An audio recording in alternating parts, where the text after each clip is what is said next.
Hello friends and welcome to this video. Today we show you how to get refund codes for Blox Fruits. So friends, all you have to do if you want to get refund codes, just use your power Google of internet. Go to Google, search for refund codes for Blox Fruits, and then guys you should be make this filters tools, click anytime and then click past 24 hour to see all the new codes, or you can just click this one and click on past week or anytime.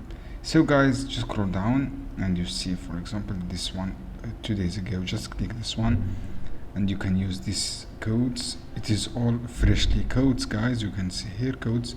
Just click copy and you can use these codes to get a refund. This is for 2 XP for 20 minutes. This is all refund codes, guys.